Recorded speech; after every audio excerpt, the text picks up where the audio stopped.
Salut tout le monde, c'est le point upgrade numéro 4, il me semble. Alors aujourd'hui, pas grand-chose à vous expliquer ou à vous dire. J'ai enfin reçu mes Powerflex, les cylindres blocs de barre anti-roulis. Euh, Ils ont mis un mois et une semaine et demie à arriver.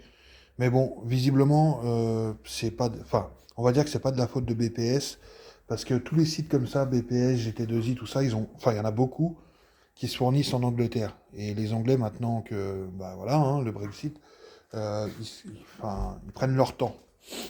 Donc, je les ai bien reçus. Donc, je rappelle, comme j'en trouvais pas pour la mienne, j'ai pris des Powerflex de barre anti-roulis, enfin des cylindres blocs de barre anti-roulis arrière de RX8 en respectant bien, on va dire, le diamètre intérieur qui correspond à la barre anti-roulis, qui est de 16 mm sur les 323 BA. Donc globalement, bah, je les ai reçus très bonne surprise parce que c'est les bons. Enfin, c'est les bons. On va y venir. Même taille, même forme, même diamètre intérieur, puisque j'ai pris en 16 mm. La seule différence, et vous allez voir ce que ça implique et ce que ça donne comme répercussion, la seule différence, c'est que je vous ferai un montage peut-être, c'est que la partie ici est vraiment plus fine sur BA que sur RX8. Donc, bah, ça se répercute en fait au montage. Vous avez un côté qui est monté bah, nickel, donc le cylindre bloc est bien plaqué, le boulon derrière est bien mis et la vis ici est bien mise. Et ici, j'ai dû utiliser une vis plus longue puisque en fait, bah, c'est un peu plus haut. Donc en fait, si celui-là est bien plaqué, automatiquement, ça relève de ce côté-là. Donc j'avais plusieurs possibilités.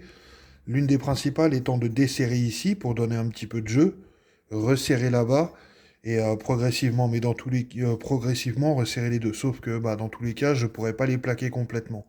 J'ai essayé de retordre un petit peu cette patte parce que celle-ci, elle avait été un peu tordue, je sais plus pourquoi. Et donc je l'ai remis en place, ça c'est pas un souci. La solution, ça va être que je vais faire comme là. Là, j'ai mis une vis plus longue. Vous voyez, elle dépasse. Voilà. Et ici, non. Et ce que je vais faire, c'est que je vais mettre de chaque côté une vis plus longue.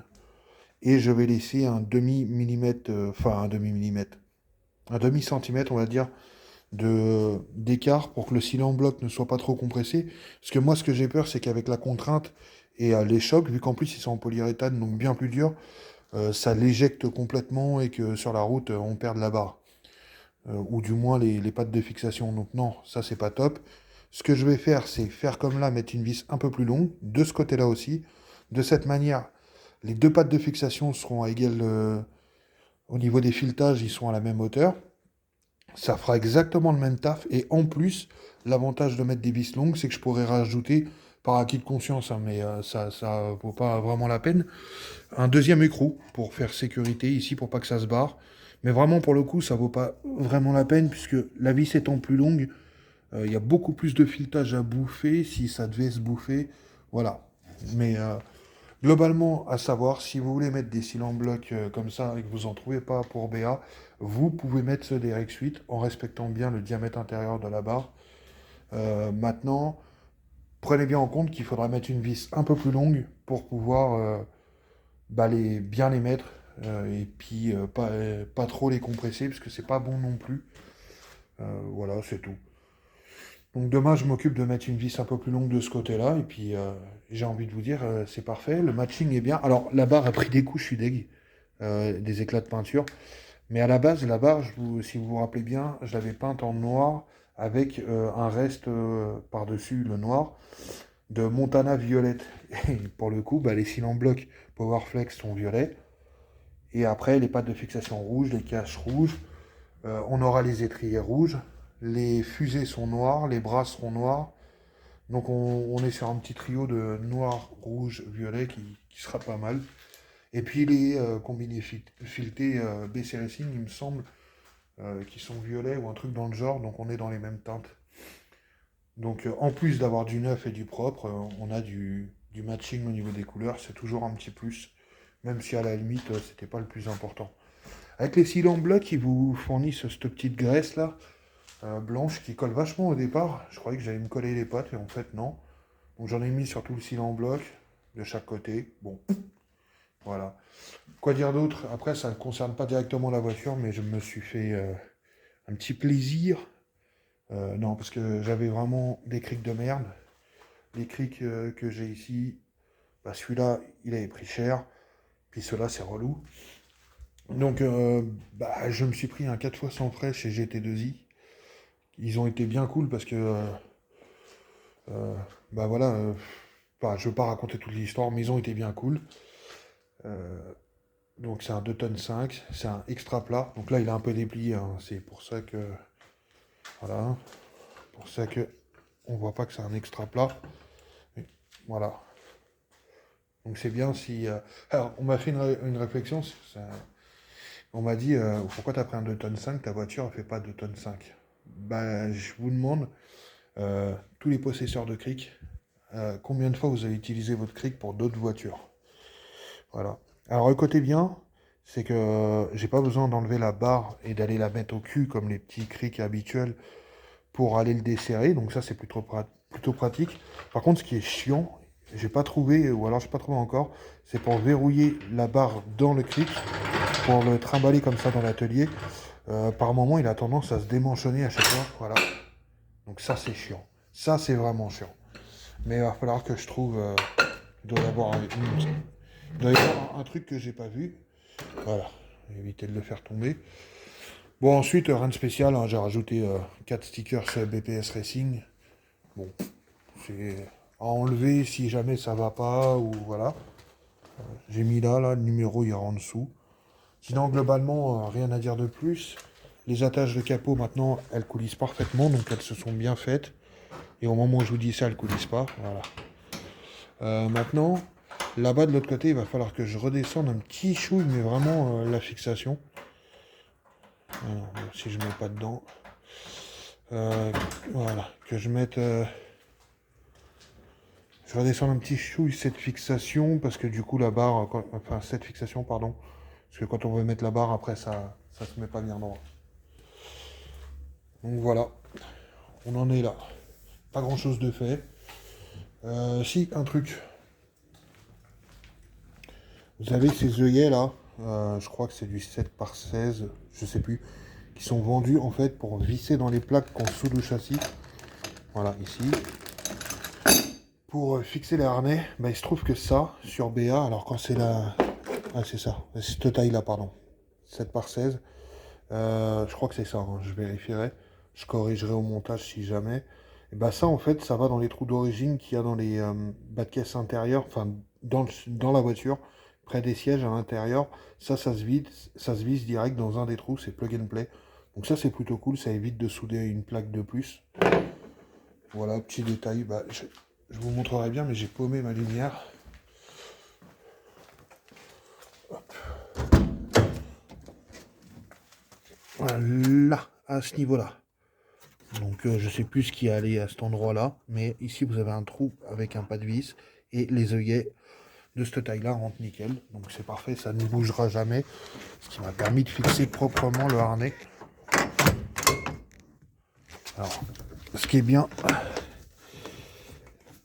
c'est que je dis ça l'a fixé proprement, mais moi je ne l'ai pas verrouillé. Alors, attendez. C'est pas simple en plus. À une main. Je fais une petite pause. Voilà, je l'ai refixé. En fait, si vous voulez, ça fait un petit truc qui se rabat comme ça. Vous le mettez dans l'œillet et vous le remettez. Et moi, je l'avais pas remis. Donc du coup, maintenant, ça ne bouge plus. Et quoi de mieux qu'une fixation d'origine. D'ailleurs, pour le harnais, je me suis repiqué sur les BA. Et ça, je vous l'avais déjà montré. Vous avez des sortes d'attaches comme ça, là, qui font penser un petit peu aux attaches qu'il y a sur les portières. Et qui vont, là, au niveau de la plage arrière métallique. Et ça, du coup, je l'ai fixé pour attacher les harnais à l'arrière. Il faut que je me rechoppe une deuxième attache, parce que je l'ai paumé, la deuxième, qui va là, pour aller attacher le deuxième harnais. Et ça, c'est en attendant qu'il y ait l'arceau, puisque après, c'est fixé sur l'arceau. Quoique, après, c'est très bien ici, hein. C'est très solide aussi. Donc, voilà, pas grand-chose de nouveau aujourd'hui. Si, oui et non. Là, je vais vous l'expliquer, mais je ne l'ai pas. mon frère à son boulot a commandé et il a reçu d'ailleurs, pour moi, comment on appelle ça, un contacteur de pédale de frein, puisque c'est bien une 2 connectique, enfin une 2 pins sur la BA, comme sur la BG, sauf que la prise n'est pas de la même forme. Alors j'aurais pu bidouiller, faire un adaptateur, mais honnêtement je préfère prendre du plug and play, ça coûte 7-8 balles un contacteur. Ça se dévisse avec une clé de 14 ou 17, je sais plus. 17, je crois.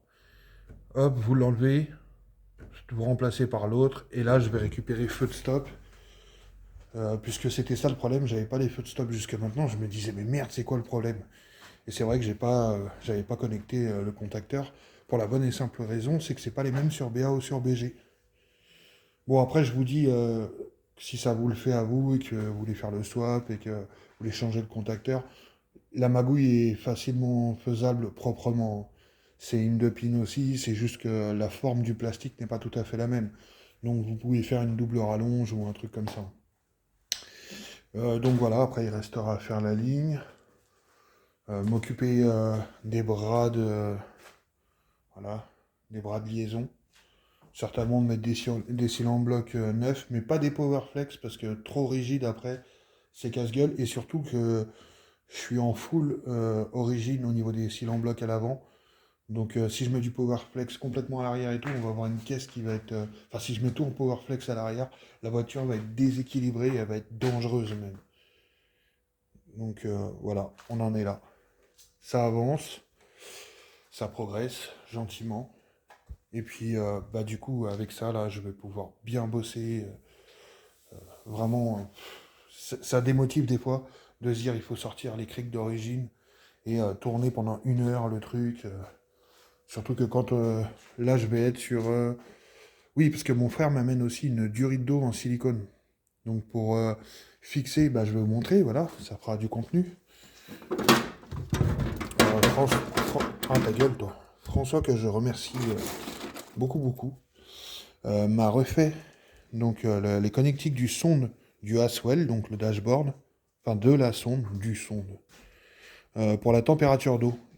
Et ça ne va pas donc sur les pas de vis du bloc. La sonde Haswell ne va pas dessus. Donc après, ce que vous mettez, c'est une sorte de T comme ça. Donc là, c'est un HKS, je crois. Bon, après, ça change pas grand-chose, hein. Vous venez emmanchonner votre durite de chaque côté et ça vient prendre l'information. Donc bah, j'attends qu'il me ramène la durite silicone pour faire ça parce que bah, déjà j'ai une silicone en haut, donc en bas ça sera une silicone aussi, hein, on va pas faire les choses à moitié. Et surtout que j'ai pas envie de commencer à mettre des coups de cutter dans une durite d'origine, vu que j'en ai qu'une en plus, puis à me retrouver à bloquer la voiture au cas où. Voilà, donc on va travailler la durite silicone. Une fois que c'est fait, ça va être posé dessus. Bah, un peu à l'instar de ce que je fais avec les trains roulants en fait, hein. Je les monte à côté. Une fois que c'est tout propre monté comme ça, on présente sous la voiture et on installe. Donc là, j'attends mes durites de frein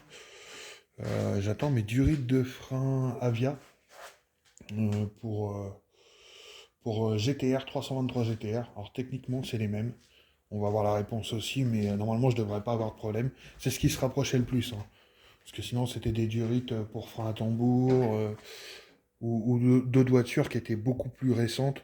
Là, j'ai vraiment pris pour GTR, donc c'est entre 92, 93, un truc comme ça. Donc c'est ce qui correspond en fait au train de la MX3. Et en termes de longueur de durite, normalement, on devrait être bon. On devrait être bon. Après, ça s'arrange facilement. Donc techniquement, je reçois mes durites, je les mets. Il faut que je règle le problème, ce que je vous avais montré avec les supports d'étrier. Donc ceux-là ne vont pas du tout. Ça irait à la limite pour BJ 1,8 L et pour Premacy, je crois. Ça, les supports d'étrier d'MX3 V6 ne vont pas. Au niveau de là, ça met une vis de travers. Très léger, hein, il y a quoi, un demi-centime, 2-3 mm, mais ça suffit pour foutre la merde. Donc dans les étriers d'Astina V6. Et là, forcément, ça va bien sur la fusée d'MX3 V6, parce que c'est les supports d'MX3 V6. Par contre, j'en ai qu'un de ça. Donc voilà, ça aussi à régler. Là, après, je m'occupe des bras. Et puis, ils vont venir se foutre là-dessus. Faut que je les reconditionne aussi, hein. Ils vont venir se foutre là-dessus. Tenir les fusées, les durites, les machins. les vis à droite à gauche, oui. Puis j'attends aussi les vis parce que les disques que j'ai achetés, je me suis rendu compte qu'il n'y avait pas de... Ils n'avaient pas fourni les vis qui allaient avec. Ben, c'est pas bien grave, mais du coup, je les ai recommandés. Et petit coup, un petit peu, bah, ça le fait de temps en temps, hein, mais bon. J'ai commandé les disques, je les ai pas payés trop cher, c'est bien. Mais pour pas beaucoup plus cher, là récemment, ils ont sorti. Il y a plein de constructeurs qui ont fait des disques percés, rainurés, ventilés pour l'arrière. Je suis deg. On va utiliser ceux-là, puisque je les ai achetés, hein, on va les consommer. Et une fois que ça sera consommé, on mettra le percé, rainuré, ventilé. Mais je pense que je les achèterai parce que avant de bouffer cela, parce que moi, c'est mon genre de poisse à moi. C'est pas, je me dis, j'utilise cela, le temps que j'utilise cela, il y en a plus à vendre. Donc voilà. Bah écoutez, je pense que la vidéo a duré assez longtemps et bien plus longtemps que je ne l'aurais pensé au départ.